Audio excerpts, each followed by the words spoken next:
Chers téléspectateurs de Wafrica TV, bienvenue dans la grande question. Merci d'être scotchés à votre chaîne. Ensemble, nous construirons notre Afrique. Ce soir, nous allons échanger sur les énergies fossiles et l'avenir des économies africaines.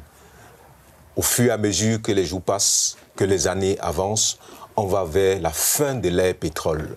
Et la question que nous nous posons ce soir, c'est que deviendront nos économies dans un contexte mondial comme celui que nous traversons. Et pour échanger, discuter de la question, nous avons invité le docteur Claude Bekombo. Bonsoir, docteur. Bonsoir. Bonsoir, docteur Richard Macon. Bonsoir, Jacques. Merci pour cette invitation une fois de plus. Merci. Merci de venir échanger avec nous. Docteur Frédéric Foka. Bonsoir, Jacques, et bonsoir à Wafrica TV. Merci, chers téléspectateurs. Et comme il est de coutume, et comme vous le savez bien, il est essentiel pour nous de définir les concepts que nous utilisons. Et je vais me tourner juste à ma gauche pour prier le docteur Frédéric Foka de nous dire, de nous donner une compréhension des énergies fossiles. Merci Jacques. Ce que je peux dire, c'est que les énergies fossiles sont un ensemble en fait, de combustibles qui ont structuré la révolution industrielle, notamment le charbon, le pétrole ou le gaz. Donc, c'est un ensemble de combustibles en fait, qui ont permis justement d'arriver à cette révolution industrielle en étant en fait le carburant au sens propre et au sens figuré de cette révolution industrielle. Et aujourd'hui, justement, on a tendance à parler davantage du pétrole, mais on arrive à la fin de ces énergies. Pas la fin en termes d'épuisement des ressources, mais la fin en termes de transition. C'est qu'aujourd'hui, les exigences liées à la protection de l'environnement et les exigences liées à la transition énergétique ou à la transition technologique vont forcer le monde, ou bien vont pousser le monde à une autre révolution, une révolution verte, qui va donc contraindre en fait les différents pays et qui a déjà contraint déjà un certain nombre de pays, notamment les pays développés, à abandonner progressivement les énergies fossiles pour migrer donc vers les énergies propres ou les énergies dites renouvelables. Mais tout le monde ne partage pas la démarche. On constate qu'il y a toujours des pays, des grandes puissances qui se rebellent contre cette démarche. Oui, on peut se rebeller comme on veut, mais en même temps qu'on observe aussi la transition énergétique, ou bien la transition technologique qui est en train de se mettre en place, notamment avec les véhicules électriques et les différentes révolutions qui se mettent en place dans le secteur du transport, dans le secteur des énergies renouvelables, on se rend bien compte qu'il y a un mouvement d'abandon. Quand vous regardez les rapports 2020, par exemple, de British Petroleum, de Total, ou de l'OPEP, l'Organisation des pays exportateurs de pétrole, on se rend bien compte que tous tablent sur une fin de l'ère pétrole qui sera due principalement justement à l'abandon, pas à l'épuisement des gisements. Parce qu'il faut aussi le dire que depuis 2017, il y a d'énormes gisements qui ont été découverts en Alaska, dans le golfe du Mexique ou en Chine. Donc, ce n'est pas un problème d'épuisement des ressources. En tout cas, au niveau mondial, ce n'est pas un problème d'épuisement des ressources, mais c'est un problème de transition et d'abandon parce il y a une transition énergétique et technologique qui est en train de se mettre en place et qui poussera les uns et les autres à migrer. Quand on regarde par exemple, et ça c'est sans faire de publicité, quand on regarde par exemple Total déjà est en train d'abandonner progressivement. C'est quand même un géant mondial dans le secteur, abandonne progressivement les énergies fossiles pour migrer vers un investissement plus accru dans les énergies renouvelables. On se rend également compte que d'autres grands acteurs, comme la Banque européenne d'investissement, de plus en plus rechignent à investir ou bien à financer des projets dans les énergies fossiles. Ça veut donc dire qu'il y a un vrai mouvement international. Et aujourd'hui, au niveau mondial, la Chine et l'Union européenne sont des leaders en ce qui concerne cette transition énergétique vers des énergies plus propres. On se rend bien compte qu'il y a un mouvement mondial qui va vers l'abandon justement des énergies fossiles.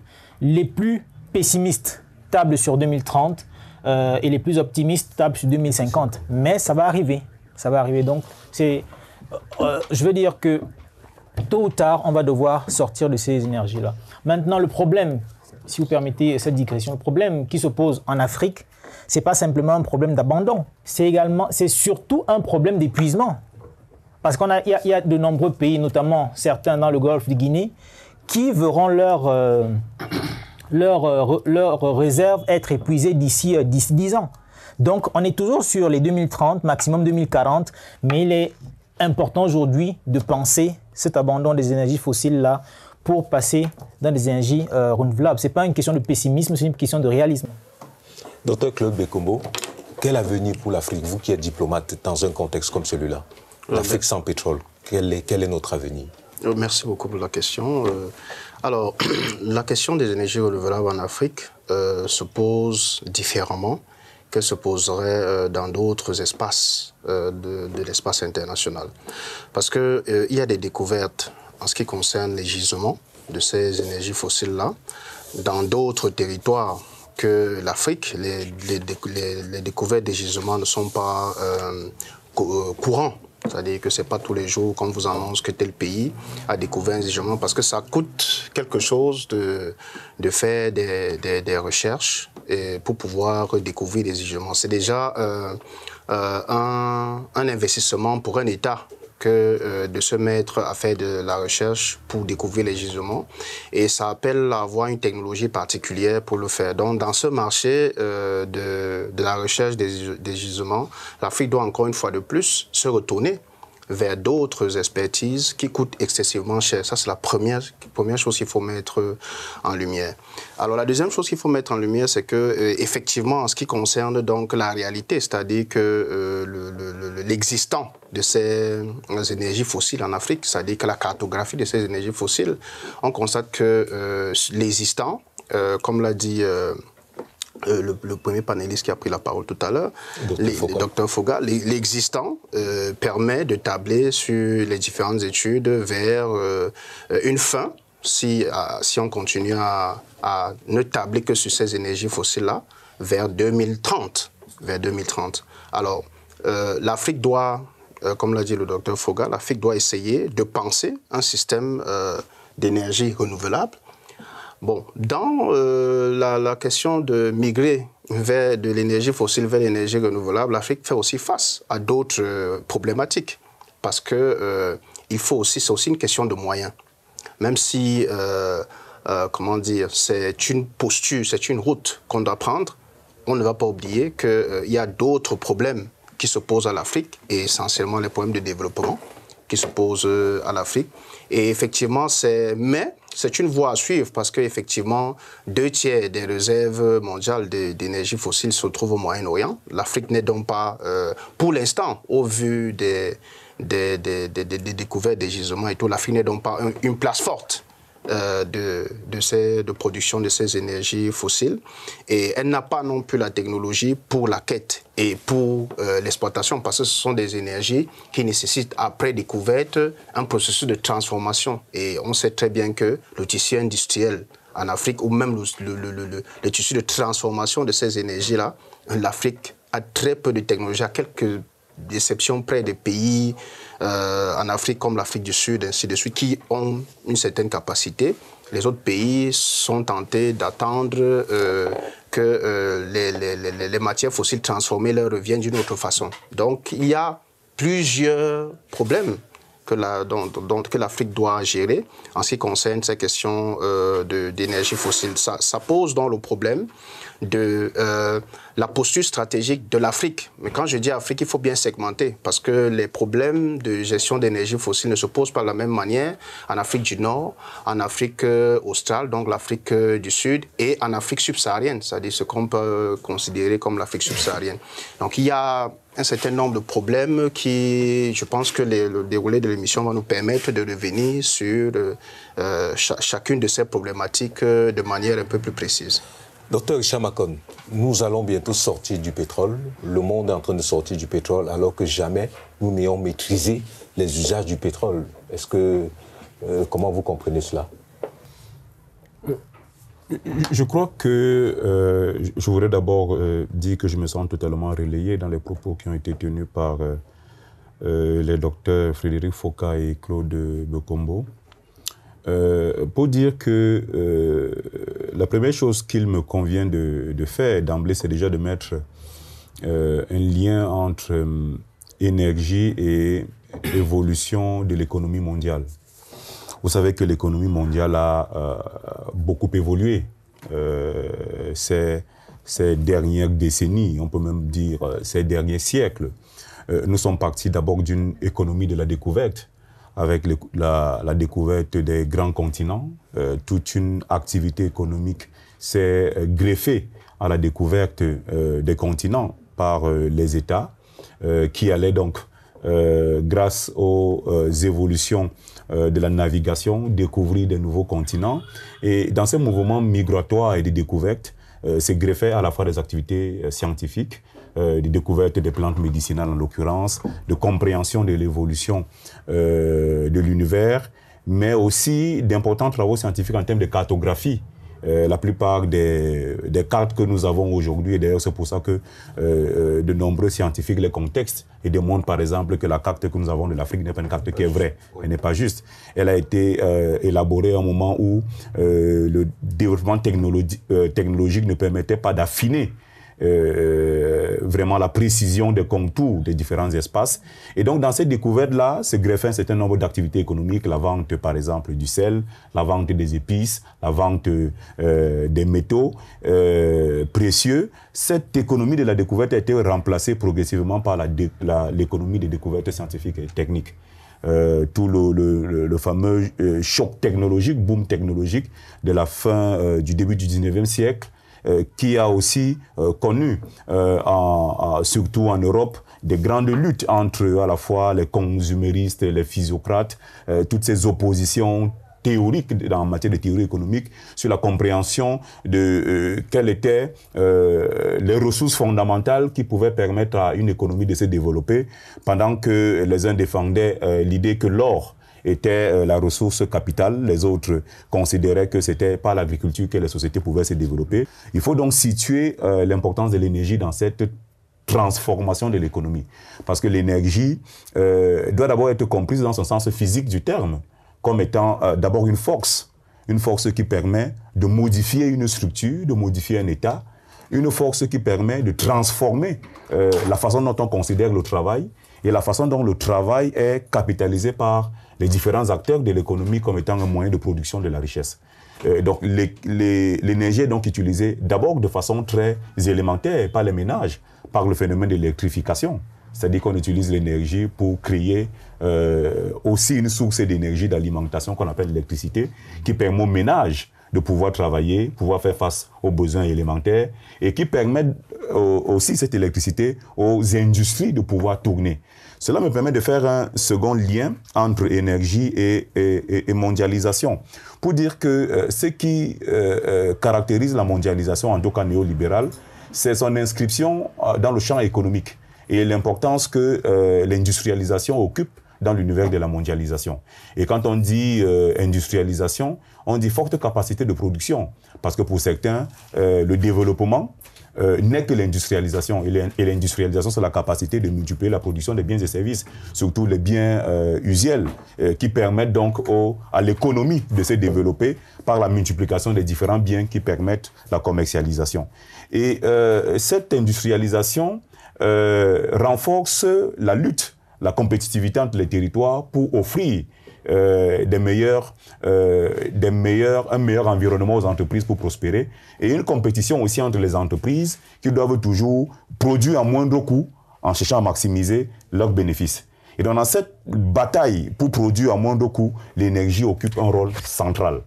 Comment donc l'énergie qui est au cœur des luttes, à la fois entre les territoires, entre les États, entre les entreprises, entre les citoyens, peut donc permettre d'être à la fois démocratisé. C'est à la fois la problématique de la démocratisation de l'énergie et de son contrôle.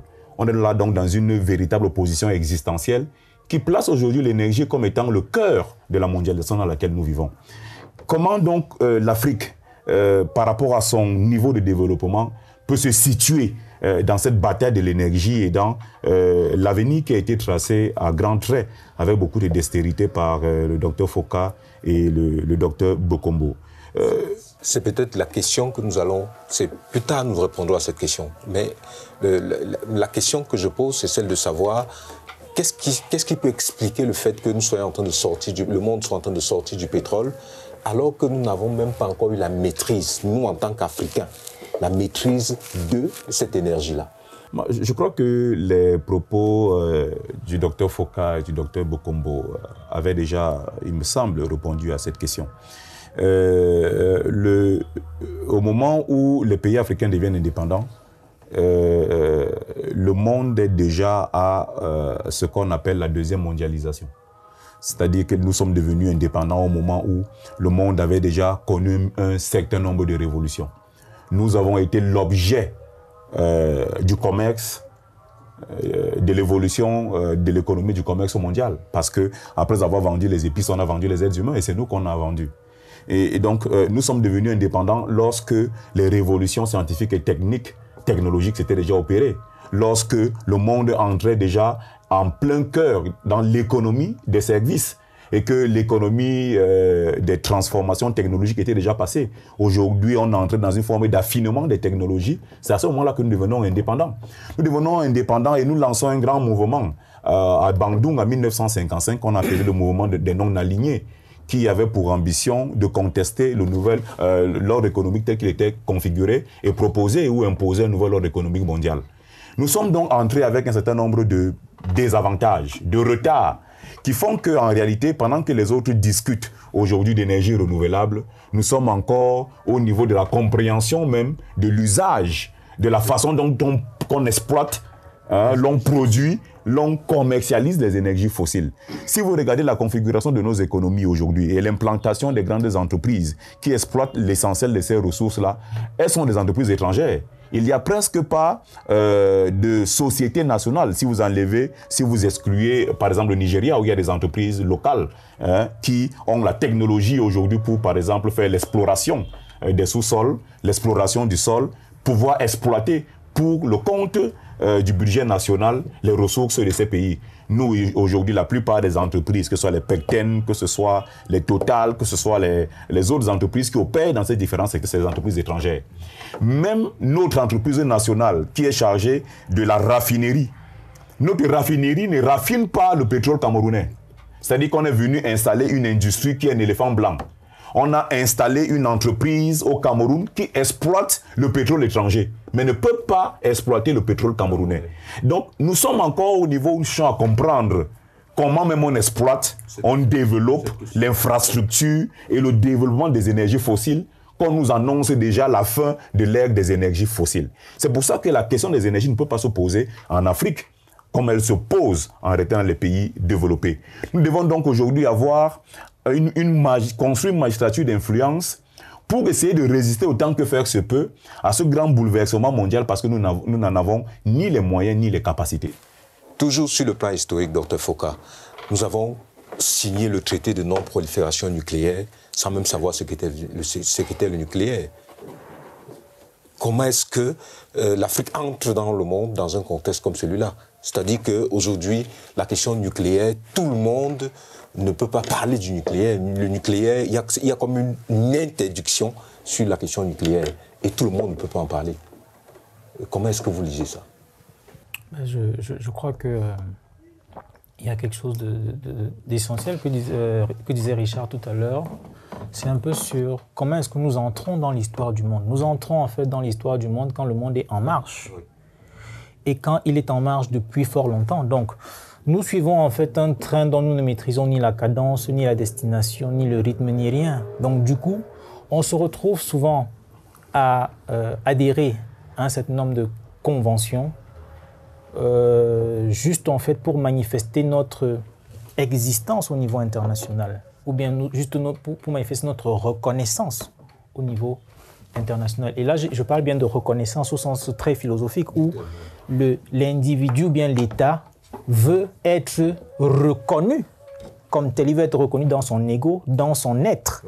Et donc, malheureusement, il y a un certain nombre de conventions, même endroit où on le voit aujourd'hui. On a vu récemment, et là, je ramène un peu la question sur un domaine que je connais mieux. On a vu un certain nombre d'États en 1998 adhérer massivement au statut de Rome qui crée la Cour pénale internationale. Et à peine 10 ans plus tard, en 2008, les mêmes États se réunissaient pour dire « Ah ben non, on n'est plus avec la Cour pénale internationale. » Et on se demande « Mais pourquoi vous avez massivement ?» Parce que l'Afrique était le plus grand bloc, en fait, qui a fait adopter le statut de Rome. Donc, ça permet là de comprendre, en fait, que nous suivons la marche du monde. Et par suivons, ici, j'entends suivre dans son aspect le plus... naïf. Le plus naïf, en fait. Le plus naïf. Donc, nous suivons la marche du monde.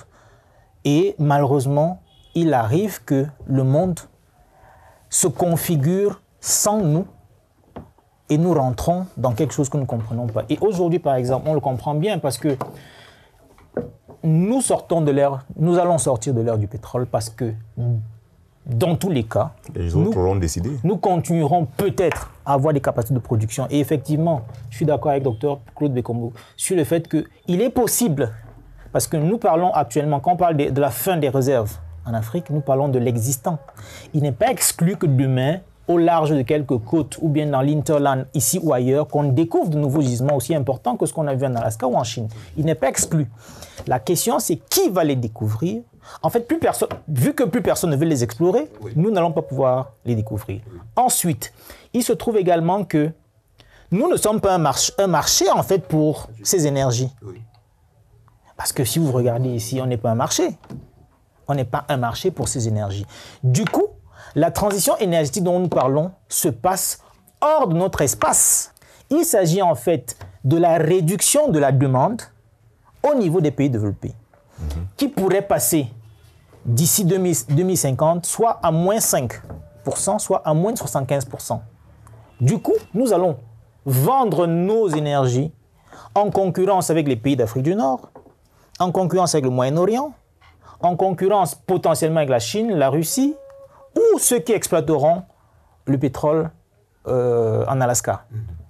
Et là, on comprend bien que ce qui s'est passé pendant la période Covid, où le baril a chuté jusqu'à atteindre les $16, on pourrait, avec la faible demande des énergies fossiles, se retrouver à quelque chose d'extrêmement faible.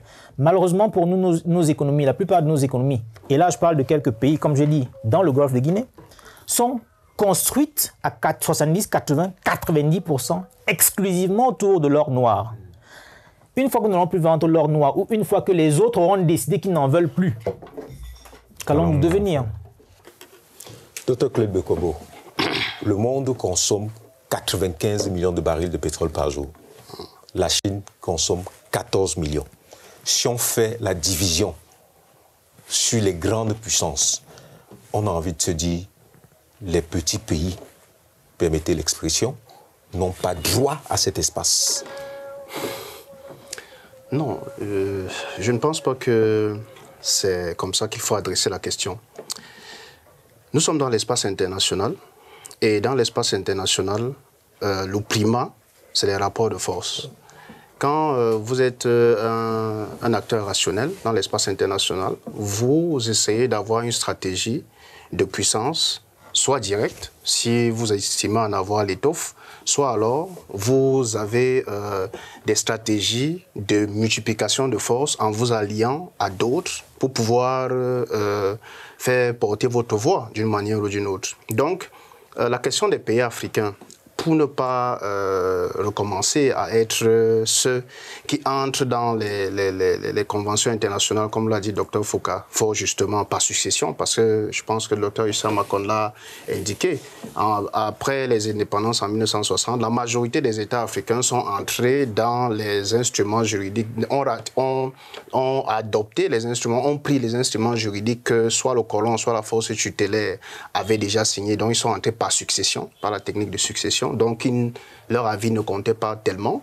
Mais aujourd'hui, le débat n'est plus à ce niveau. Pour moi, le débat n'est plus au niveau de non, là, il y a des superpuissances, il y a des puissances dans l'espace international. L'Afrique, je pense que Samir Amin, avec sa déconnexion, Aminata Traoré dans les taux et beaucoup d'autres auteurs ont déjà, Joseph Kizerbo, à Quand l'Afrique, beaucoup d'autres auteurs ont déjà posé le problème de l'Afrique en termes d'avoir une réflexion sur sa posture stratégique. Même si Le problème en Afrique, c'est que, et je l'ai dit tout à l'heure, qu'on ne peut pas parler tous de la même chose, de la même façon, puisque sur cette question des énergies renouvelables, enfin des énergies fossiles, avant d'en arriver aux énergies renouvelables, on en parlera tout à l'heure, sur cette question des énergies fossiles, l'Afrique ne peut pas avoir une voix cohérente et unanime, puisque les problèmes de l'Afrique du Nord et les problèmes de l'Afrique du Sud et les problèmes du Nigeria ne sont pas les problèmes du Cameroun ou du Mali ou du Congo. Ce ne sont pas les mêmes problèmes.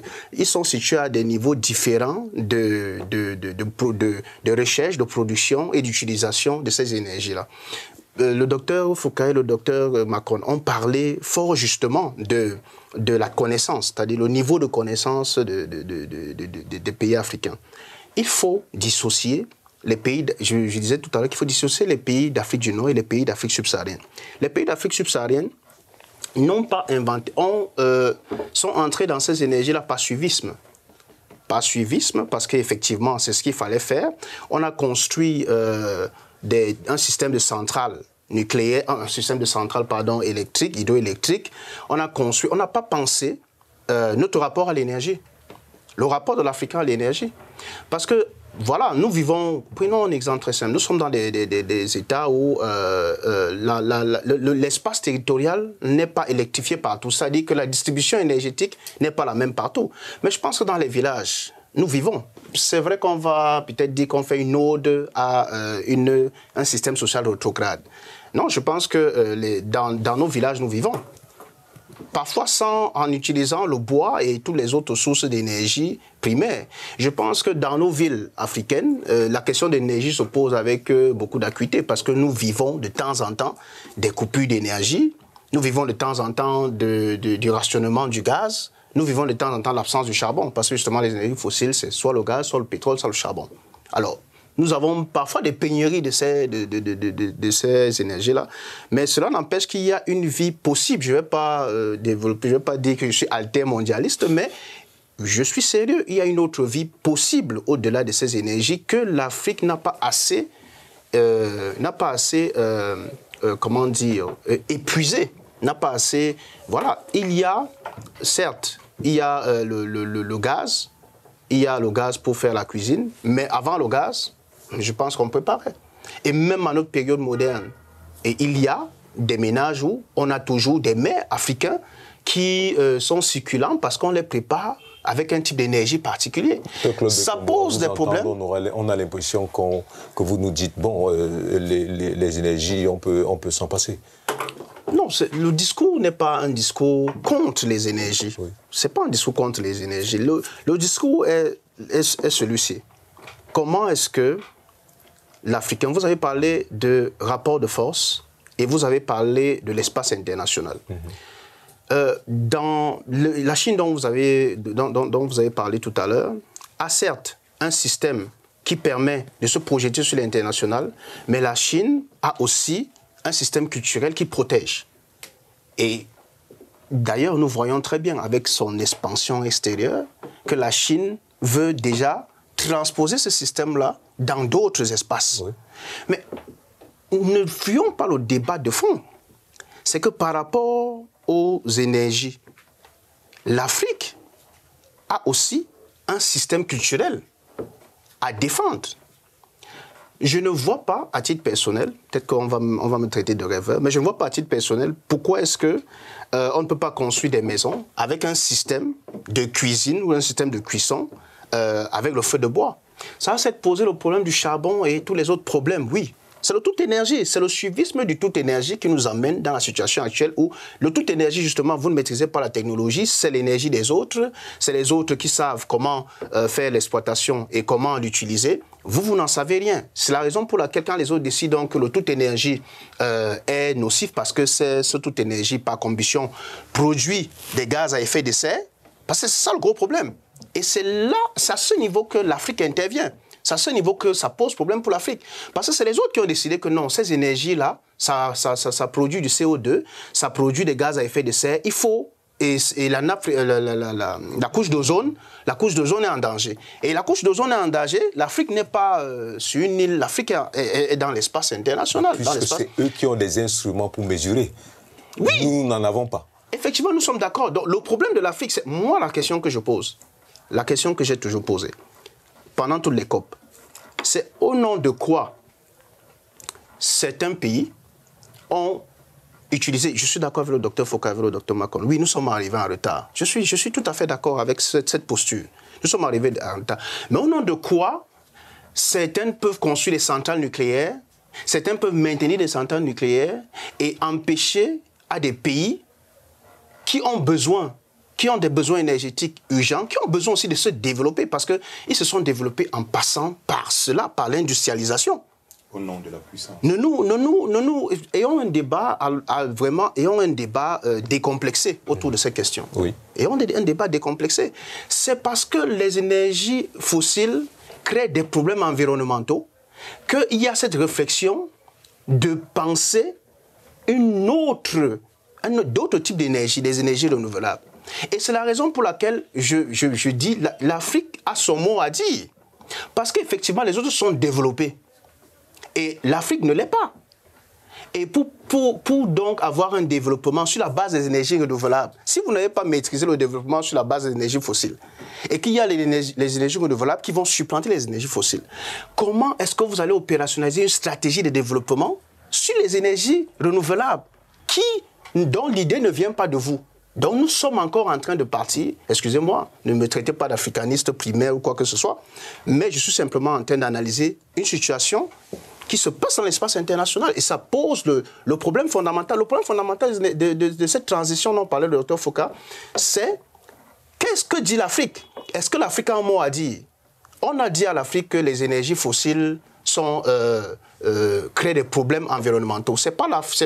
Les études ne viennent pas de l'Afrique. Je crois que nous sommes d'accord, docteur Foucault. Les études ne viennent pas de l'Afrique, les études viennent de l'extérieur. Docteur Bekombo, il faut avoir les instruments, à mon avis, il faut avoir l'instrument de mesure et faire l'étude pour pouvoir donner son avis. Là, tout le problème est là. Je pense que le débat, ce n'est pas le mien. Oui, c'est le débat des États africains. Oui. Nous ne pouvons pas passer le temps, et je suis d'accord avec toute la littérature là-dessus, nous ne pouvons pas passer le temps à nous plaindre, à dire que nous ne sommes pas là. Les études portant sur ces questions-là, les États doivent adresser ces questions. Les États doivent adresser ces questions. La société civile peut certes, comme ailleurs, être robuste dans d'autres pays. Nous sommes tout à fait d'accord. On peut toujours critiquer que la société civile ne ferait pas son travail. Mais moi, je ne partage pas ce point de vue. Parce que la société civile africaine, même si elle n'est pas cohérente ou elle est éparse, essaye quand même de lancer les alertes, d'attirer l'attention des États sur des questions précises. Nous avons bien vu que pour participer à certaines COP, certains États africains vont s'asseoir dans des organisations un peu bizarres pour qu'on leur donne la conduite à tenir. Alors, comment est-ce que les États africains peuvent aller dans un État pour qu'on leur dise non, pour tel vote sur tel COP, sur telle situation, il faut dire telle chose.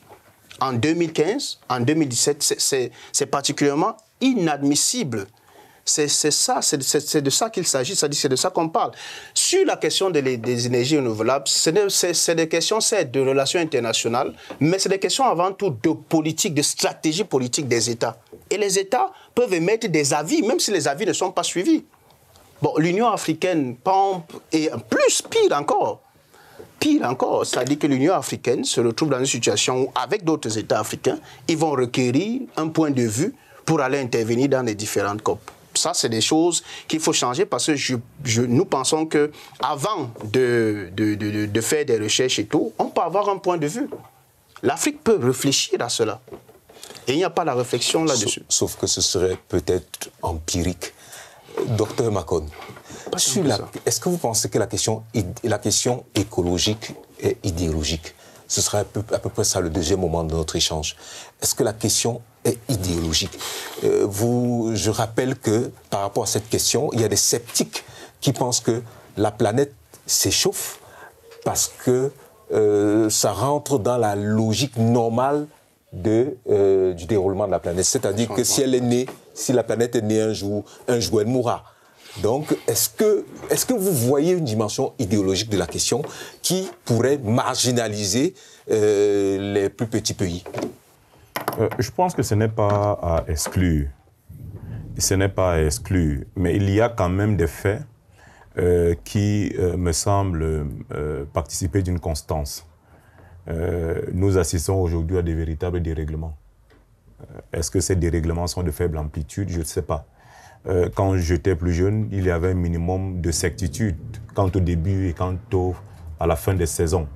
Nous savions que de tel mois à tel mois, on a la grande saison de pluie, qui est suivie d'une petite saison sèche, puis d'une petite saison de pluie, d'une grande saison sèche, entre autres. Donc il y avait des certitudes quand on vous parlait de l'harmattan, quand on vous parlait du vent d'est, quand on vous parlait de tel type de climat. Il y avait la spécificité du climat yaoundéen. Je me souviens quand j'étais jeune, c'était l'un des climats les plus déréglés et qui amenait tellement ce climat était déréglé qu'il a finalement eu sa spécificité. On parlait du climat yaoundéen.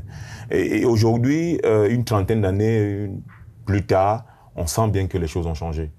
Il y a des pluies diluviennes, des inondations, des phénomènes de glissement de terrain, des hausses de température qui obligent quand même à une réflexion sur l'existence ou non d'un changement climatique ou plutôt d'un dérèglement climatique. Parce que le débat, il est là.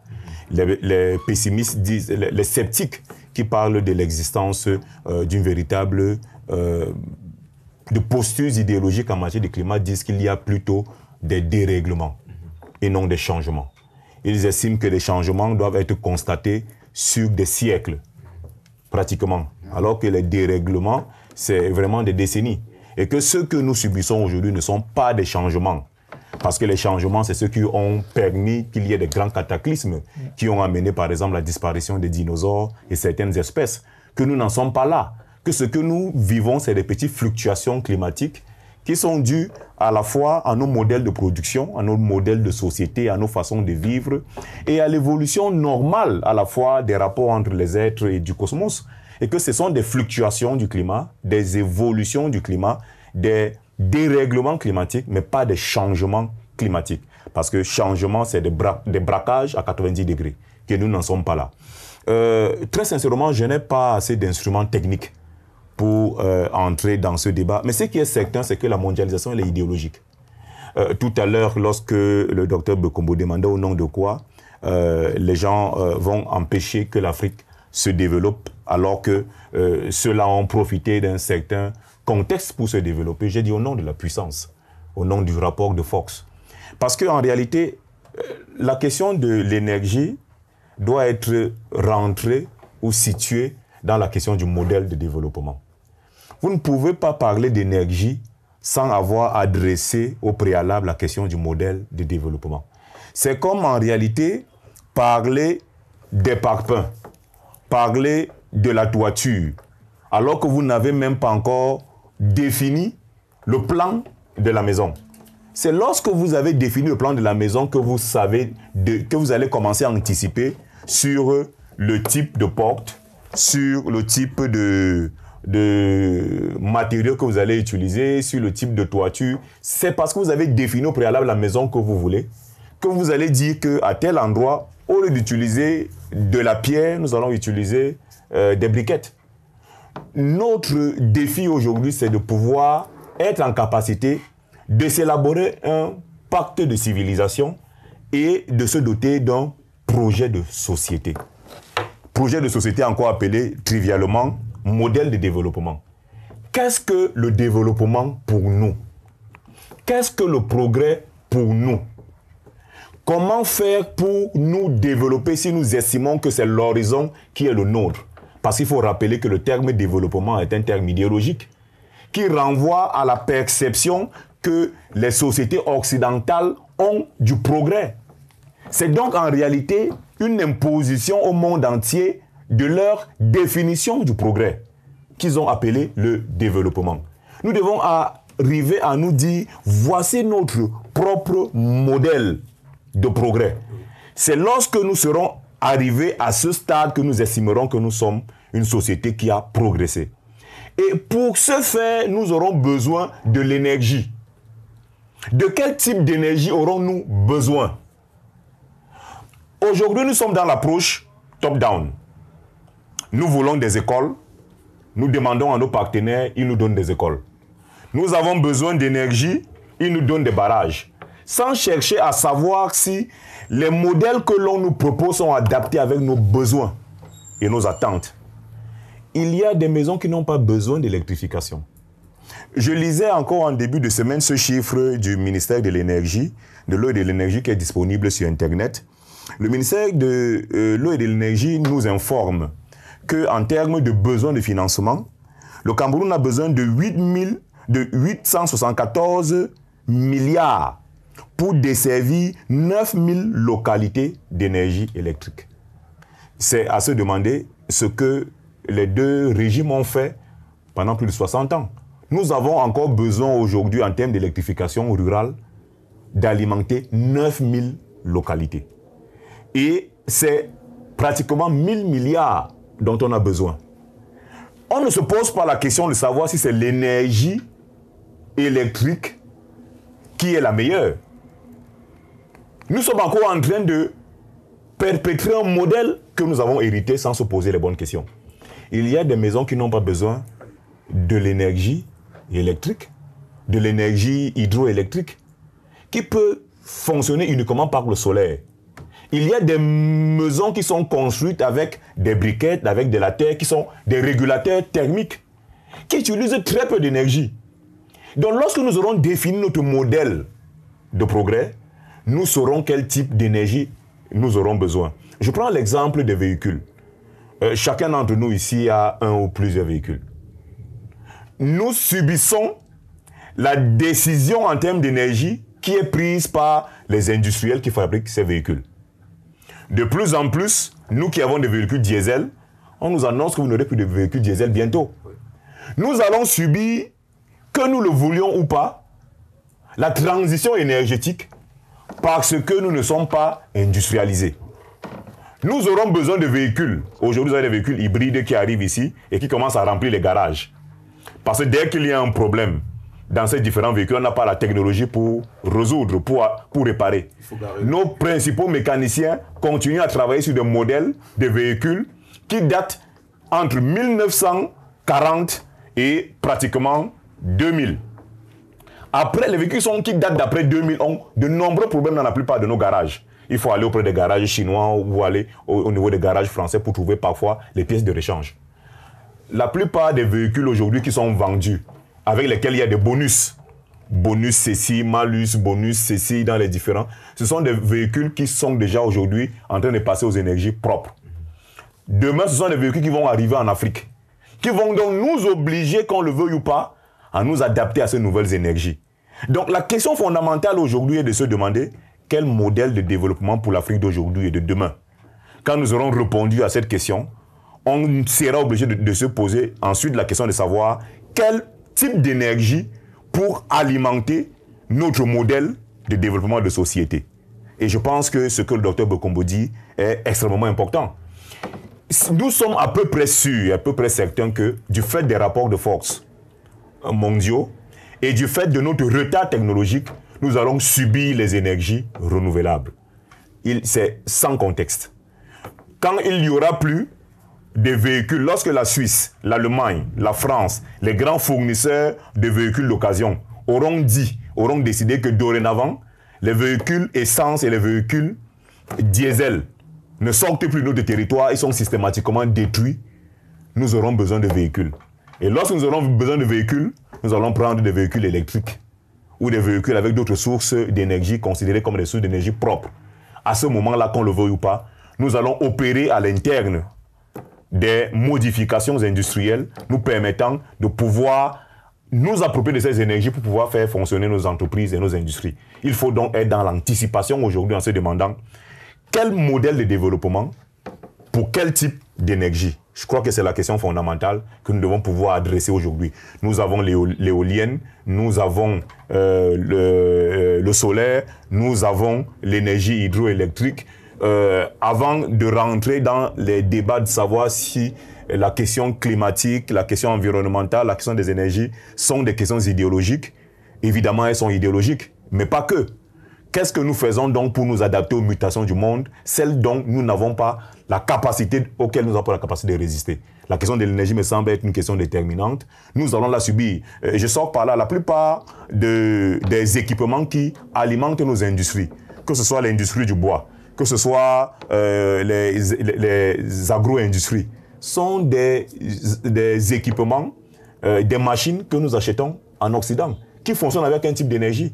Le jour où l'Occident ne va plus fabriquer ces machines qui permettent à la SICAM de fonctionner, aux brasseries de fonctionner, et que l'essentiel de ces équipements vont fonctionner avec l'énergie solaire, par exemple, on sera obligé d'opérer cette transition. Elle sera obligée. Docteur Chamakon, c'est certainement la dépendance que nous entretenons et que nous portons depuis que nous sommes devenus, disons, indépendants. Docteur Foka, est-ce que le fait de ne pas avoir des instruments de mesure ne nous disqualifie pas du débat sur cette question?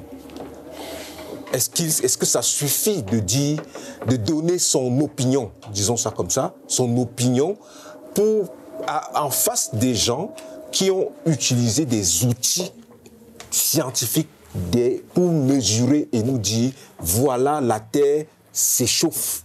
Qu'est-ce que nous pouvons dire en face de cela? Est-ce que nous ne sommes pas disqualifiés? Déjà, pour donner une opinion, il faut en avoir une. En effet. Sauf que la vérité, c'est que nous n'avons pas d'opinion, en fait. L'opinion que nous avons est une opinion qui nous a été communiquée. Oui. C'est-à-dire qu'on n'est même pas déterminé à l'avoir, cette opinion.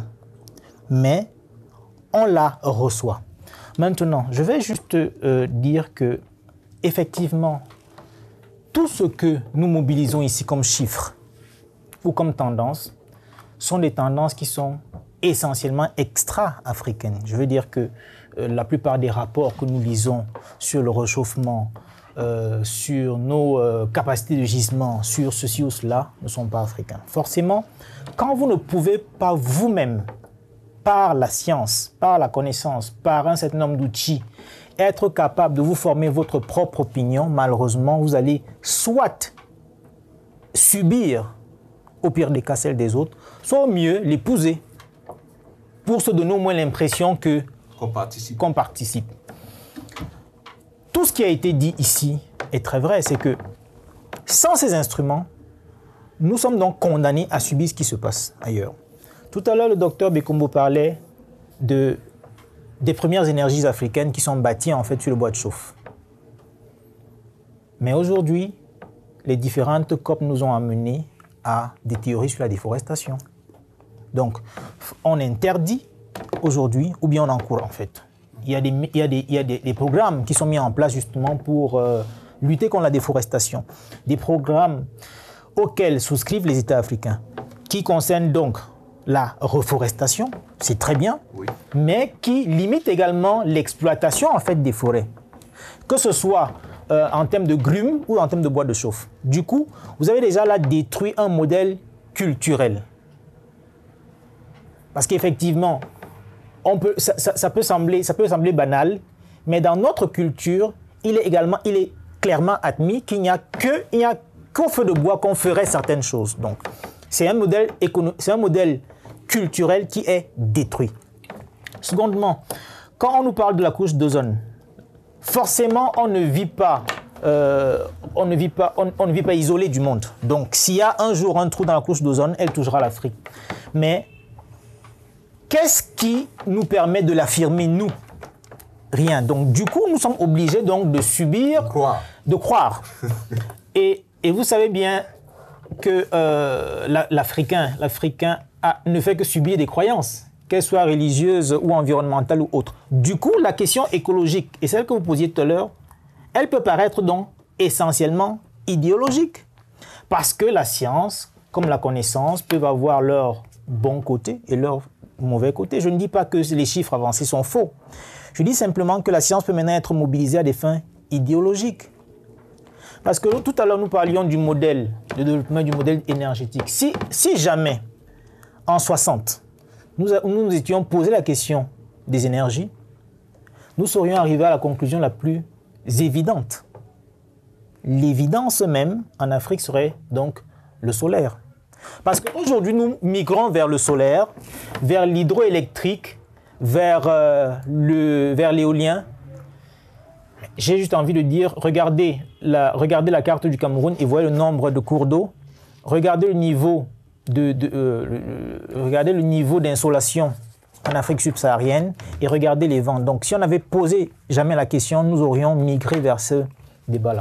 Sauf que, est-ce qu'on était conditionné? Et là, je parle maintenant d'autodétermination, parce que l'indépendance vise bien l'autodétermination. Sommes-nous arrivés à l'autodétermination? C'est-à-dire qu'être capable de se penser par soi, avec soi et dans son environnement en soi, ou bien avons-nous subi un certain nombre de choses? Et je pense que malheureusement, en 60, nous n'avons pas eu la capacité de nous autodéterminer. Nous avons peut-être eu une forme d'indépendance politique, mais les questions énergétiques sont essentiellement économiques, avec leur pendant sur le politique. Du coup, la plupart des États, ou bien des personnes qui sont arrivées au sommet des États, étaient-elles en capacité de penser autre chose que ce qui leur était imposé? Mais il faut aussi savoir que les énergies fossiles dans le temps étaient un grand raccourci. C'est que ça nous permettait rapidement d'avoir de l'argent. Oui. Parce que s'il fallait penser le soleil ou penser l'éolien, ou penser l'hydroélectrique, il fallait des moyens que nous n'avions pas. On va faire les expérimentations. Que nous n'avions pas. Or, les énergies fossiles, ça permettait à quelques petites dictatures qui s'étaient installées ici et là de rapidement mobiliser de l'argent pour entretenir la dictature. Non, oui, bien sûr, entretenir la dictature à travers l'achat des armes, hein, donc notamment pour mieux mater, mieux brimer le peuple. Et de l'autre côté également, il fallait rapidement de l'argent pour corrompre et asseoir une autorité. Et vous savez que la plupart de nos États ont été bâtis sur deux choses, c'est la corruption et la violence. Donc à partir de là, il fallait rapidement de l'argent qui sort de terre. Et c'est comme ça que nous avons choisi le fossile. Sauf qu'aujourd'hui, le problème qui se pose, c'est que même avec le vent de démocratisation, on a gardé quelques vieux réflexes. Et aujourd'hui, on nous demande d'en sortir. Il s'opère aujourd'hui encore une nouvelle cassure, c'est que même dans cette pseudo-culture que nous devons épouser, qui est une culture de la corruption et de la violence, on nous demande d'en sortir.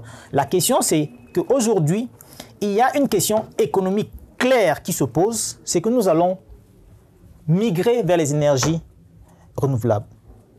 Nous n'avons pas le choix, et je crois que ça a été suffisamment démontré. Nous n'avons pas le choix, parce que nous ne déterminons rien.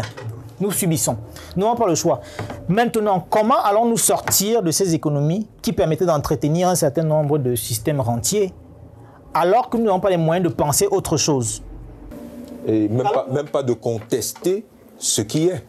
Oui, au niveau de la contestation, je pense que le débat est déjà clos. C'est que nous n'avons aucun moyen de contester quoi que ce soit. Vous allez simplement voir, au niveau de l'accord de Paris, par exemple, il y avait un certain nombre de compensations qui étaient mises en place avec le fonds vert. Jusqu'aujourd'hui, où en sommes-nous avec le fonds vert?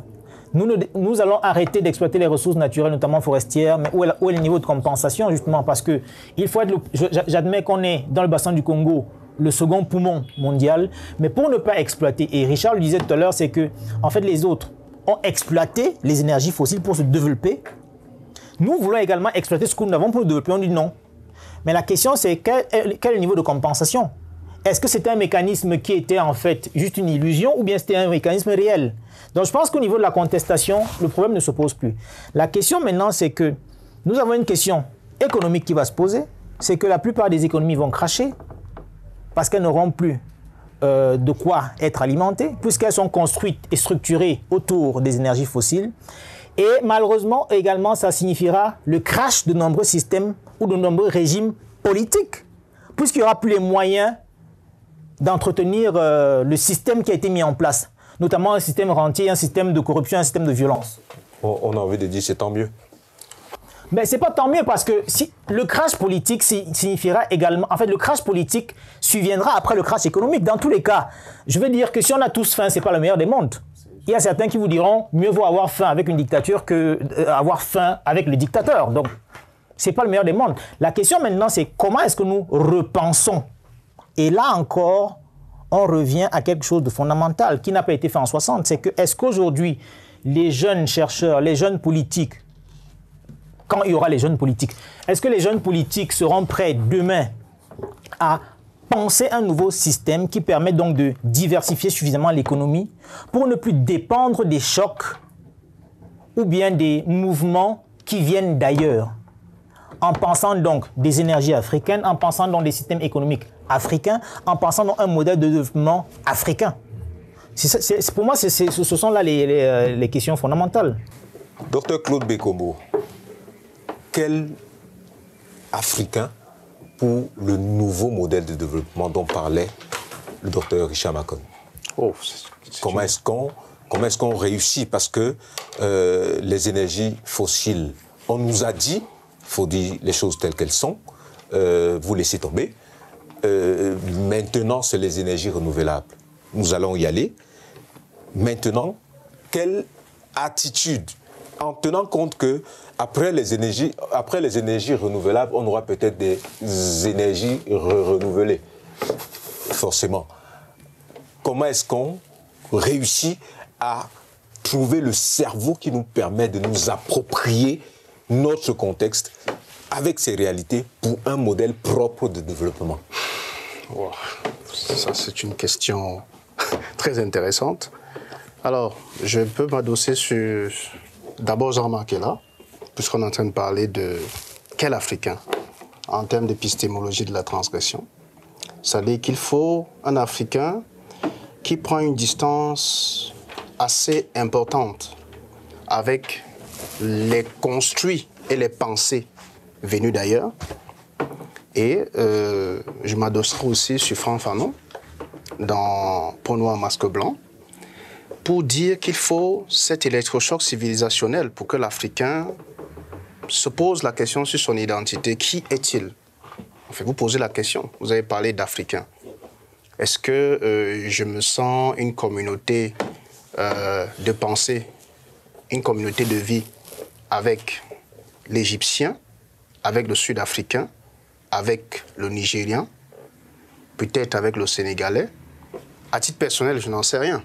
Nous sommes encore en train de réfléchir sur cette question postcoloniale qui se pose. Mais je pense que la réponse à la question, il y a des éléments dans le développement du Dr Foucault qui a clairement indiqué qu'il y a un passage obligé. C'est comme la mondialisation. C'est-à-dire qu'il n'y a pas... personne ne va... Puisque nous sommes dans le village planétaire, la règle du village, c'est que quand le chef a décidé qu'on va à gauche, tout le monde va aller à gauche. Donc, on va aller dans ces énergies renouvelables. Il y a aussi une deuxième chose que le docteur Foucault dit très bien, et je pense que c'est dans ce mouvement, il ne faut pas créer des nouvelles problématiques. Il faut pas se mettre à la remorque de l'histoire. Il faut être dans l'histoire. L'histoire s'écrit. Il faut suivre pour une fois qu'on a l'occasion d'assister à une séquence où nous pouvons aussi donner notre point de vue. Comme l'a dit le docteur Foucault, il ne faut pas éviter d'en avoir. Et pour en avoir, il faut donc avoir une distance critique avec les idées des autres. D'où l'épistémologie de la transgression que je dis. Il faut avoir une distance critique. Et pour avoir cette distance critique-là, il ne faut pas faire comme peut-être la Chine l'a fait, c'est-à-dire se replier sur soi-même. Ça serait contre-productif. Mais il faudrait quand même mettre des moyens et des financements dans la recherche. C'est dans la recherche. On ne peut pas... Ces questions-là, ça ne sert à rien on ne va pas se mentir. Il faut pas... Les autres se sont développés. La révolution industrielle s'est faite par quoi? Il y avait certes des découvertes importantes qui étaient mises en œuvre. C'est ça la révolution industrielle. C'est pas... c'est ça, c'est-à-dire qu'on allie découverte et mise en œuvre par la structure de production. Donc, l'Afrique doit entrer dans ce... Il y a une transition qui est en œuvre en tant qu'Africain, même si l'Afrique est hétéroclite, j'insiste toujours dessus, parce qu'il ne faut pas avoir, et ça c'est un de mes combats, il ne faut pas dire l'Afrique comme une réalité cohérente, hétéroclite. Non, l'Afrique est une réalité hétéroclite. Pluralité. Une pluralité. Donc il faut... Les problèmes qui se posent en Afrique... Tout à fait. Les Afriques. Les problèmes ne se posent pas de la même manière partout. Donc cette facilité qu'il y a dans la littérature de dire l'Afrique comme si c'est une réalité, cohérente, me gêne beaucoup. C'est peut-être une désignation, qui nous vient d'ailleurs. Tout à fait. Et c'est pour ça qu'il faut la recuser. Il faut la récuser. C'est pour ça que je ne cesse, chaque fois que je parle de ces questions-là, de préciser que pour moi, quand je dis l'Afrique, je parle de l'Afrique subsaharienne, je parle de l'Afrique du Nord, je parle de l'Afrique de l'Ouest, ainsi de suite. Parce que les réalités ne sont pas les mêmes. Je l'ai dit dès l'entame de mon propos que je ne vois pas ce que moi, Camerounais, j'ai de commun avec un Égyptien, un Algérien, ou ça. Il se sent plus proche de la Méditerranée qu'il ne se sent proche de mes préoccupations de membres de l'Afrique subsaharienne. Donc, les trois séquences, à mon sens, c'est d'abord d'avoir un recul avec toute la technologie et tout le discours sur la transition énergétique des énergies fossiles aux énergies renouvelables. Il y a un débat à faire. Il y a sur la table du débat des acteurs et on ne voit pas trop l'Afrique. Il faut cesser avec cette attitude où, quand il y a des rencontres des différents COP, les pays africains vont vers leur ancienne colonie ou vers leur ancien colonisateur ou ancienne force tutélaire, recueillir des instructions. Il faut vraiment cesser cela. L'Union africaine et les pays africains doivent s'arrêter. Troisième chose, je veux espérer qu'au sein de l'Union africaine, qu'il y ait au moins des programmes ou alors des initiatives sérieuses qui permettent aux États africains d'avoir une discussion. J'aurais au moins souhaité que les pays, pour la COP de Paris, parce que c'est de la COP de Paris que je parle dessus, ça m'a un peu ulcéré, je suis désolé de revenir dessus, j'aurais au moins souhaité que les pays africains se réunissent au sein de l'Union africaine et aient une position commune. J'aurais aimé cela. Mais ça ne s'est pas fait. Il y a eu un sommet de l'Union africaine où on a parlé de toute autre chose et on s'est retrouvé dans un sommet pré-COP avec la France pour avoir, entre guillemets, des orientations et tout cela. Pour ne pas parler, on revient encore sur la question de la compensation. C'est la raison pour laquelle la question de la compensation, et le docteur Hicham a parlé des rapports de force. Comment voulez-vous imposer la question de la compensation, très pertinent dont parlait le docteur Foucault, aux autres acteurs, aux autres puissances, si vous n'êtes pas cohérent? Si les 54 États ne parlent pas d'une seule voix. Si on se retrouve... Autre chose, docteur. Est-ce que comment pouvez-vous compenser auprès de quelqu'un qui ne peut pas mesurer même déjà ce que lui a? Bon, je ne sais pas. Il compense quoi? C'est encore vous qui déterminez la compensation. C'est vous qui déterminez la compensation. Tout à fait. Au nom de ce que c'est vous qui... Parce que même quand on parle de ces énergies, c'est vous qui détectez les énergies. C'est vous qui venez les exploiter. C'est vous qui, à un moment donné, décidez qu'on ne va plus les exploiter, ne les touchez plus, parce qu'on va passer à autre chose. Quand on parle de compensation, on parle de quoi? Mon cher Jacques, nous sommes d'accord. Mais il faut avoir une priorisation des complexités. La complexité en elle-même, il ne faut pas la complexifier. Il faut prioriser, quand on est en face d'une complexité, il faut prioriser, n'est-ce pas? Il faut prioriser... Il faut qu'il y ait quand même une porte de sortie. Oui, il faut prioriser. On ne va pas... Déjà, la situation est complexe. Je pense que depuis que l'émission a commencé, nous voyons très bien que c'est un débat très complexe pour tous les acteurs, que ce soit les acteurs, les anciens pays industrialisés, qui regardent les pays neufs avec les yeux d'accusés. Parce que ces pays neufs leur disent, ben, écoutez, vous avez passé le temps à, entre guillemets, pour être poli, à gâter la planète. N'est-ce pas? Pour ne pas dire plus. Et vous ne nous dites pas aujourd'hui comment il faut faire. Et vous ne dites pas aujourd'hui que non, on doit passer d'ici à... Nous-mêmes, on a besoin de se développer. Alors, si on est d'accord, si vous avez raison et vous nous faites des études qui nous font dire que voilà le risque qu'on court, il faut au moins que nous ayons des gages pour nous permettre de nous développer. Donc, discutons sur les méthodes de compensation. Et dans cette discussion-là, effectivement, vous venez de le dire. Ce qui est curieux, c'est que justement, c'est celui qui est criminel, entre guillemets, qui va dire, entre guillemets, je dis bien entre guillemets, qui va dire à celui contre lequel il a commis un crime, voilà, je vais te donner une compensation de temps. Donc le dommage que je t'ai causé, je le repars à hauteur de temps. Très bien, je le repars à hauteur de temps, mais on attend depuis que ces fameux fonds, le fonds vert, et il y avait aussi les trucs sur la taxe carbone, et ainsi de suite. Il y avait un certain nombre de choses qui, aujourd'hui, encore reste lettre morte. Et le problème, c'est le fait que les pays qui sont considérés, entre guillemets, comme des pays victimes, entre guillemets, il n'y a pas de cohérence. Chaque pays vole pour sa propre chapelle et il n'y a pas les instances d'intégration qui sont censées être des instances d'intégration. Sur ces questions précises, sont laxistes, se recroquevillent sur des questions économiques, politiques et sécuritaires et laissent la question environnementale, les pays seuls face à cette puissance-là devant la question environnementale. La raison pour laquelle la taxe carbone et tout le reste, mais vous n'allez jamais avoir quelque chose qui va décoller, puisque le système monde d'Immanuel Wallenstein est construit de telle sorte que c'est la puissance qui domine. C'est la puissance qui dicte le tempo. Et je disais tout à l'heure, ceux qui n'ont donc pas cette puissance-là directement peuvent donc avoir des comportements multiplicateurs de puissance. Et les regroupements sont des modes qui permettent à ces pays-là, que ce soit des petits États ou des pays pauvres très endettés, d'avoir une voix qui porte. Oui.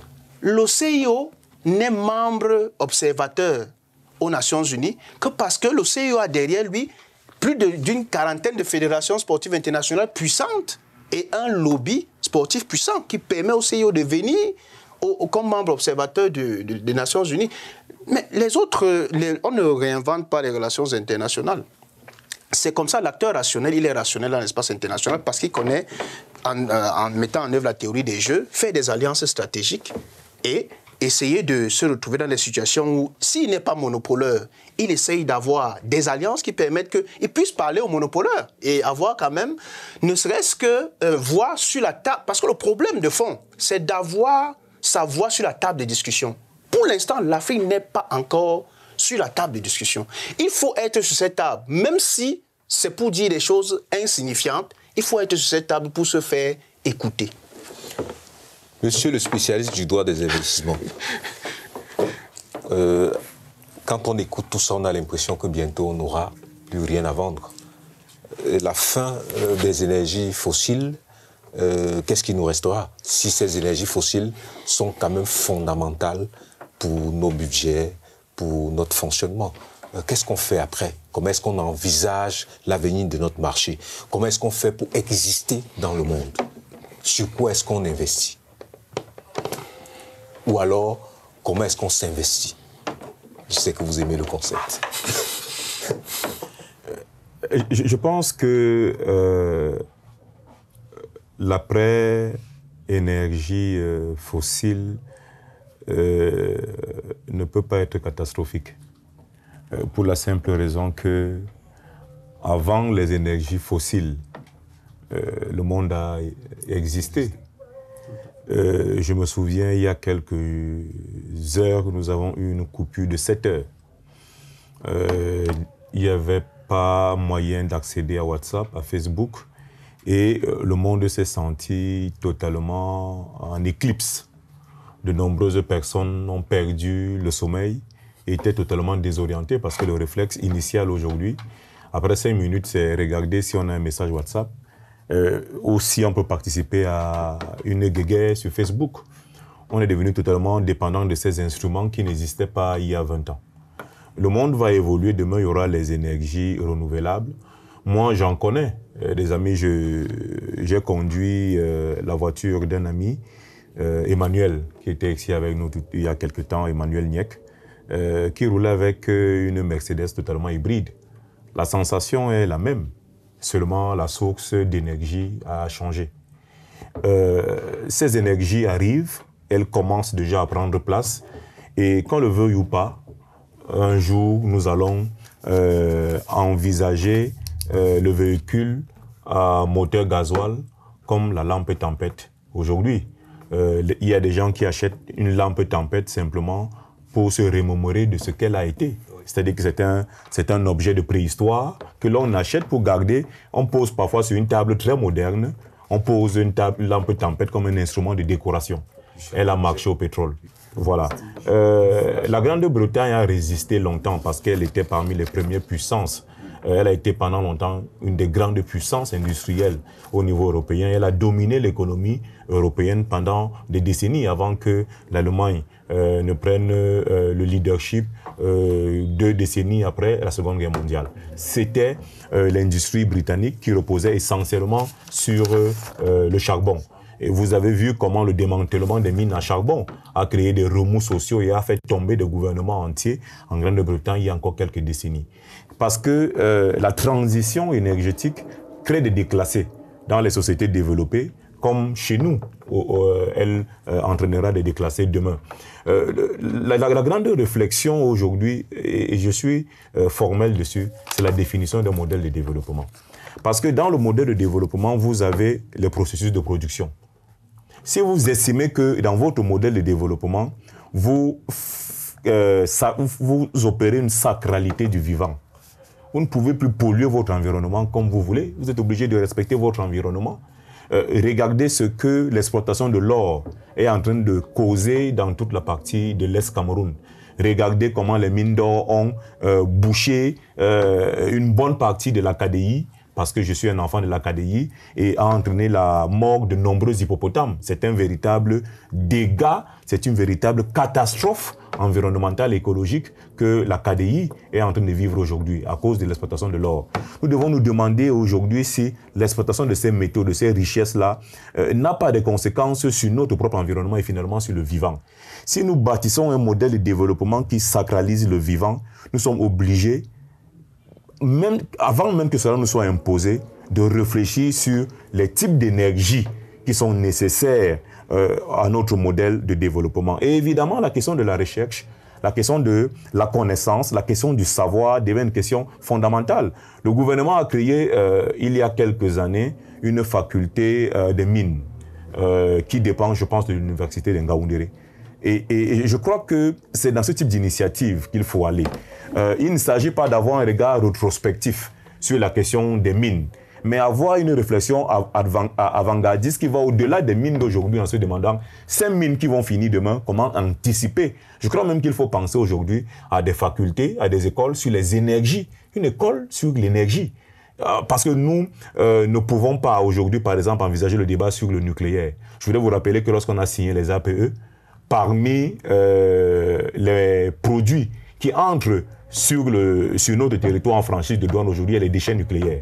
Nous n'avons pas lu suffisamment ces textes-là, mais les APE avec l'Union européenne, parmi la liste de produits qui entrent en franchise de douane, il y a des déchets nucléaires. Je ne sais pas si le Cameroun est devenu une destination pour le traitement des déchets nucléaires. Nous n'avons pas de connaissances, pas de technologie pour pouvoir déterminer même que ça c'est une matière radioactive. Et comment traiter une matière radioactive? Nous avons signé les accords et du jour au lendemain, l'Union européenne, en vertu de ces accords, est fondée à nous faire rentrer, les pays de l'Union européenne, nous faire rentrer des matières radioactives ici. Comment on les gère? Je crois qu'il faut qu'il y ait une réflexion aujourd'hui sur notre modèle de développement. Et à partir de là, lorsqu'on aura déterminé quelles sont les sources d'énergie qui doivent alimenter notre nouveau modèle de société, nous allons donc penser au type d'investissement qu'il faut opérer. On se demandera si l'investissement public peut tenir. On sait très bien la faiblesse de l'investissement public. C'est pour ça que la plupart des pays développés ou pas adoptent des stratégies à la fois de promotion et de facilitation de l'investissement direct étranger. En tout cas, des investissements de capitaux, que ce soit des investissements directs étrangers, que ce soit des investissements de capitaux au sens propre du terme, des investissements de stock. Qu'on appelle encore des investissements indirects. Et je crois qu'il faut que nous réfléchissions aujourd'hui pour réfléchir objectivement à ce type d'investissement. Parce que même ces investissements, nous les subissons. Nous les subissons parce que ce n'est pas nous qui définissons le modèle.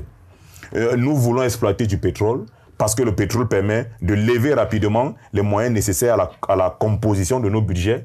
Et lorsque nous avons besoin de financement pour exploiter un nouveau gisement, nous appelons encore à financer ceux qui ont la technologie pour exploiter. Donc c'est celui qui détermine s'il y a du pétrole, qui évalue l'importance du pétrole, qui détermine le prix du pétrole, qui a la technologie d'exploiter, c'est à lui que nous demandons encore les capitaux pour exploiter. Je crois que le modèle est totalement un modèle qui nous dessert. Et qui à un moment donné nous dit que pour l'instant on a... pour l'instant nous n'en avons plus besoin. On doit donc réfléchir aujourd'hui pour échapper finalement à cette dictature de l'extérieur, réfléchir aujourd'hui en se demandant quel est le bon modèle pour nous. Lorsqu'on aura défini le bon modèle pour nous, on saura aussi quel type de recherche scientifique, quel type de formation, quel type d'investissement. Parce que c'est une réflexion qui est une réflexion intégrée. Lorsque vous avez réfléchi au type de modèle, vous commencez donc à réfléchir quels sont les types de production. Est-ce que quand on parle, le fameux débat sur l'agriculture de première, deuxième génération, ce sont des réflexions des gens oisifs? C'est une forme d'imposture. C'est des gens qui ne comprennent pas de quoi ils parlent.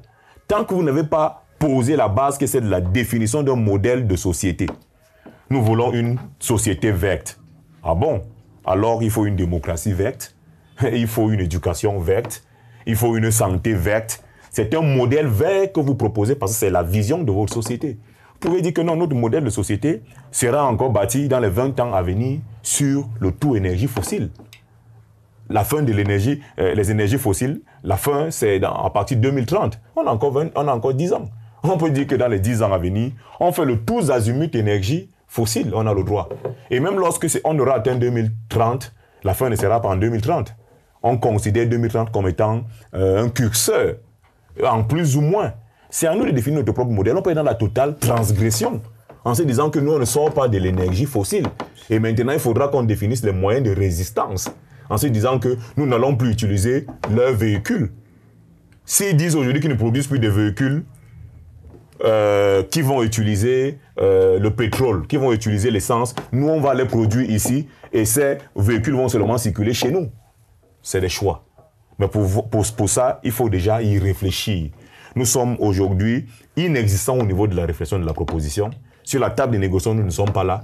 Mais même pour discuter de nos propres options de vie à l'interne, nous ne le faisons pas. Donc je crois qu'il faut qu'il y ait une prise de conscience en ce que nous sommes dans un monde dynamique qui change. Comment faire pour exister dans un monde aussi violent où nous subissons des contraintes de l'extérieur? Comment faire pour définir des modèles de résistance, de protection de notre propre vision de notre environnement? Et parce que quand on parle de la question environnementale aujourd'hui, comme c'était une question qui nous était imposée, c'est quand même amusant. Nous sommes quand même la civilisation qui a le mieux pensé le rapport entre l'homme et son écosystème. La fameuse réflexion sur la question de la physicité, le rapport entre l'homme et le cosmos. Pendant que l'Occident, théorisé par Descartes, considère que l'homme est maître possesseur de la nature, l'Africain dit que l'homme collabore avec les forces du cosmos. C'est pour ça que dans notre tradition, on ne coupe pas un arbre sans lui parler. On coupe pour couper un arbre parce qu'on a besoin d'un peu de bois. On parle à l'arbre pour lui demander la permission de le couper. Je viens te couper pas pour te détruire, parce que j'ai besoin de branchage pour pouvoir chauffer ma maison et pouvoir nourrir mes enfants. C'est une collaboration entre l'individu et son environnement.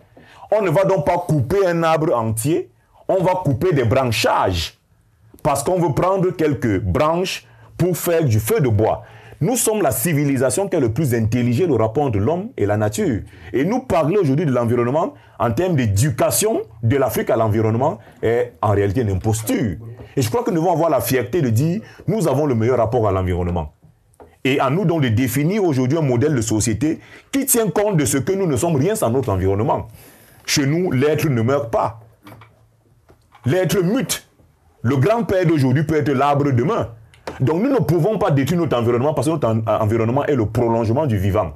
Dans cette perspective-là donc où nous parlons de la sacralité du vivant, on doit définir un modèle de société qui permet que ce vivant-là soit protégé. Et les énergies fossiles détruisent le vivant.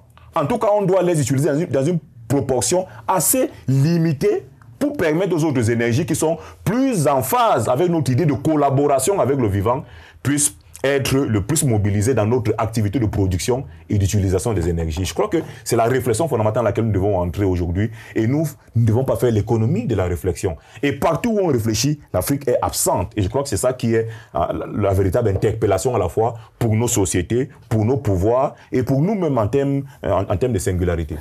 Docteur Foucault, dans notre grande majorité, on a parfois arrêté de croire en ce que nos États peuvent faire pour nous.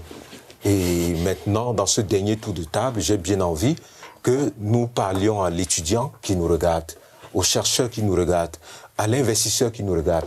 Comment est-ce qu'il peut envisager cette trajectoire de manière personnelle? Peut-être que ces démarches personnelles vont se rejoindre et nous allons créer finalement le bloc dont souhaitait le docteur Claude Bekombo.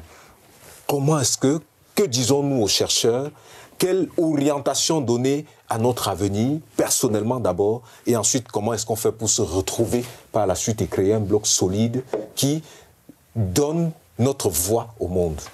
Si nous parlons de l'actuel, j'ai bien peur que je vais demander, je vais dire aux chercheurs qu'il faut continuer à espérer. Mais vous savez quel est le problème de l'espérance? Et Sénèque le disait bien, quand vous aurez désappris à espérer, je vous apprendrai à vouloir. Or, on montre bien là qu'il y a un problème avec l'espérance, ou bien avec l'espoir. Mais je préfère l'espérance. Dans tous les cas, je vais juste vous dire qu'il m'était arrivé de faire un cours, une formation des chercheurs du CNDT. Le CNDT, c'est un organisme au sein du MINRISI, du ministère de la Recherche scientifique. Et il m'était donc arrivé de faire la connaissance de jeunes chercheurs qui avaient, pour au moins 3 d'entre eux, inventé des processus ou bien des techniques en fait de transformation des déchets ou de telle ou telle autre matière en énergie. Qu'est-ce que vous voulez que je lui dise? Quand on est au moins 4 ans ou 5 ans plus tard et que l'État ne s'est jamais saisi de cela, parce que effectivement, ce que disait Richard tout à l'heure, c'est que on a l'impression aujourd'hui que la question des énergies renouvelables est une question nouvelle en Afrique. Mais en fait, on ne fait que découvrir ce qui a été dit en Afrique. C'est-à-dire que, en fait, si vous voulez, les scientifiques d'ailleurs ont mis du temps à comprendre ce que les Africains savaient par intuition. Maintenant, je dis, il faut donc que l'État mobilise un certain nombre de moyens. Ce n'est pas aux jeunes chercheurs de faire ceci ou cela. Je pense qu'il y a un travail important de recherche qui est fait, même ici au Cameroun. Et nous nous trouvons dans une belle bibliothèque avec suffisamment de livres, mais souvent j'ai beaucoup de moi-même de désespoir quand j'écris un livre parce que je me demande finalement qui va le lire. Vous voyez? Et donc, le problème n'est pas au niveau de la recherche. La recherche est faite et elle est malheureusement financée par des individus qui n'ont rien. Sauf que le résultat de la recherche ne créera de la richesse que lorsque l'État se sera saisi du fruit de la recherche pour le transformer en produit commercialisable. Et là, on va booster l'économie avec quelque chose. Je lisais un jour Comprendre le pouvoir de Noam Chomsky, qui disait que le Pentagone est prêt à financer une thèse en traduction s'il pense que ça peut leur apporter quelque chose au plan militaire. Ça veut dire qu'aucune recherche en fait n'est vaine. On peut trouver matière à puissance ou matière à vendre dans n'importe quoi. C'est ce type de mentalité qu'il faudrait à un moment donné avoir. Vu qu'on ne va pas, en tout cas pas dans les décennies qui arrivent ou peut-être dans les siècles qui arrivent, sortir du modèle qui nous a été plus ou moins imposé, épousons-le et travaillons dessus. C'est-à-dire que soyons capables aujourd'hui d'aller dans les universités, de créer de véritables centres de recherche qui produisent. On avait ce qui s'appelait la Mountain Valley, la Silicon Mountain à Buea, où il y avait beaucoup de jeunes qui créaient des technologies. Mais qu'avons-nous fait de ces technologies? Rappelez-vous de Arthur Zhang, qui crée le cardiopad. Mais comment est-ce que le Cameroun a transformé le cardiopad en un instrument ou en un outil qui est vendu au monde et qui crée de la richesse au Cameroun? Parce que et là, je ne sais pas si c'est dans ce mouvement qu'il disait, mais je pense que ce que Richard disait tout à l'heure sur le rôle des énergies fossiles, c'est que malheureusement, lorsqu'on en sortira, on n'aura plus de ressources. Donc la plupart de nos économies vont rentrer en récession. Si on prend le cas de l'Angola, l'Angola est rentré en récession. Quand vous avez eu le choc de 2014-2016, le choc pétrolier 2014-2016, en plus du choc lié au Covid-19 avec la baisse de la demande en pétrole, on se rend bien compte que ces pays qui dépendaient énormément du pétrole ont subi ce choc. C'est le même cas avec le Congo. Et on peut voir dans ces pays l'abandon de nombreux grands chantiers. On peut voir un tissu économique qui s'est complètement désagrégé parce que les recettes économiques de l'État et les recettes financières de l'État étaient fondées sur ces économies.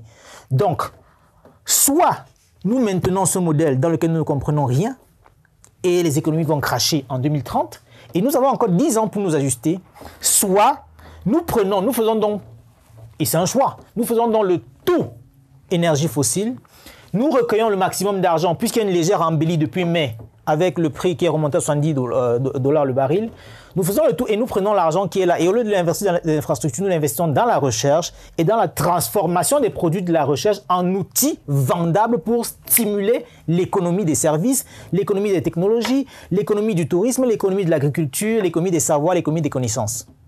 À partir de là, nous pourrons bâtir une économie qui est plus ou moins fondée sur des instruments que nous maîtrisons et pas sur des instruments dont la cadence est malheureusement fixée ailleurs. Dr Bekombo, quelle diplomatie mettons-nous en place pour réussir à drainer ou bien à nous conduire vers des centres de formation, vers une collaboration scientifique qui nous permet de profiter de ces 10 ans pour avoir le maximum de possibilités de recherche pour que 10 ans après, nous soyons capables de nous approprier notre environnement? Je crois que ma réponse ne va pas être différente de la réponse donnée par Dr Foka. Je veux simplement dire que Cheikh Anta Diop, dans les années 70, a écrit un livre de l'unité culturelle de l'Afrique où il parlait effectivement de ces questions environnementales en envisageant le grand bassin du Congo comme un espace que l'Afrique pouvait opérationnaliser pour avoir sa souveraineté, pour garantir sa souveraineté énergétique. Ça, c'est les années 70. Je ne suis pas sûr que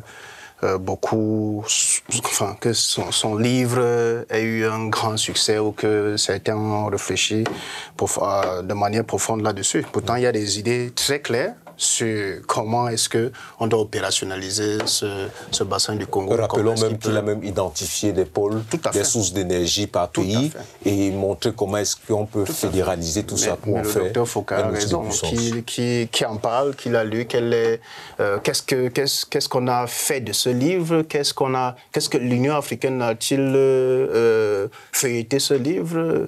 Voilà, il y a des réflexions et il a totalement raison là-dessus. Il y a des recherches. Malgré le fait qu'il n'y a pas d'argent dans la recherche, on ne peut pas totalement jeter l'anathème sur les chercheurs africains qui, avec peu de moyens, essayent quand même d'attaquer des problématiques très complexes dont parfois ils ont besoin de financements extérieurs. Pour mener cette recherche, il faut aussi l'indiquer. C'est assez. Ce n'est pas parce que nous sommes quasiment tous des chercheurs que nous prêchons pour notre chapelle, mais il y a des réalités qu'il faut dire. L'État n'est pas seulement un État manager. En Afrique, après les travaux de Bayard et tous les autres sur l'État en Afrique, on ne va pas revenir sur les mêmes débats. Il y a une urgence de passer de l'État manager à l'État stratège. On a besoin d'un État stratège. Et l'État stratège ne peut baser sa stratégie que sur des études in concreto. On ne peut pas être dans un pays sans connaître le chiffre exact de la population pour pouvoir faire des projections. Non, je pense qu'il faut commencer par des minimums.